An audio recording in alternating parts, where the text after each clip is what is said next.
So a popular question with every Dyson cordless vacuum is, how do I remove the battery? And for some models, it's very, very easy. For some models, it's pretty tricky. Here we have a brand new Dyson Digital Slim, and this is one of the ones where it's pretty easy to remove the battery, but if you're not used to Dyson devices, then it can be a little tricky. So here's a video for you.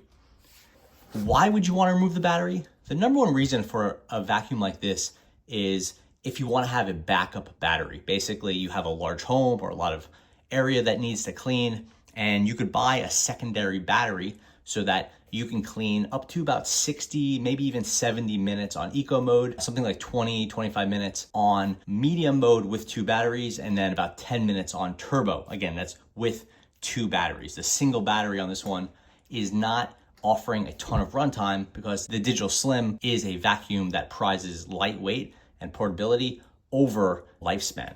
If you want to have a vacuum that runs a very long time, you can get something large like a V15 or a Gen 5 Detect, which will run an hour plus on a single battery charge. Okay, so that's why you'd want to remove the battery on a functional Dyson.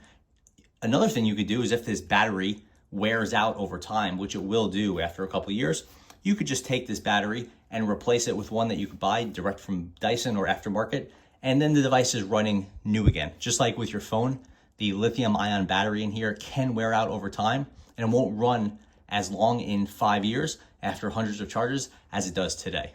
So that might be a reason why you'd want to replace it. Okay, so how do you remove the battery? It's pretty simple. First thing, remove any accessories from here. Now look for a red action item. That's this right here. Anytime you see a red piece, that means it's something that you can toggle or manipulate. In this case, to remove the battery, you just want to push this in and pull this in line with the handle. Don't pull it straight down, it won't come out. Pull it in line with the handle. Show you that again. Pull this tab right here. Pull it all the way. Don't pull it halfway, pull it all the way. Pull it straight out. It's quite simple.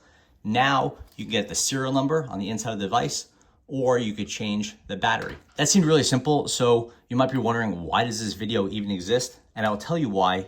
Because there are 2 screws here, and typically in older model Dysons, like the V7, the V8, whatever, to remove the battery, you had to remove 2 screws here and 1 screw on the back of the handle. So I think you may see those screws and not even think about this tab, think more about, oh, I have to remove those. But that is just holding this componentry together.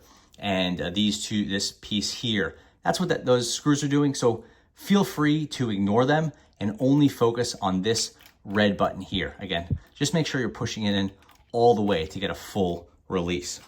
To put everything back in place, you don't have to worry about the button.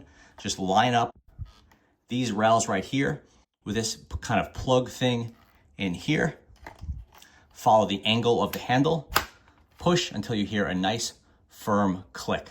So that's just pull out all the way here and push it there, it's back. If you push this red piece right here, that trigger, and it runs, then you know you put the battery in properly. And that's really all there is to it. You can see the battery has full life, everything's working the way it should, and that's how you swap the battery on your Dyson Digital Slim vacuum. Thanks for watching.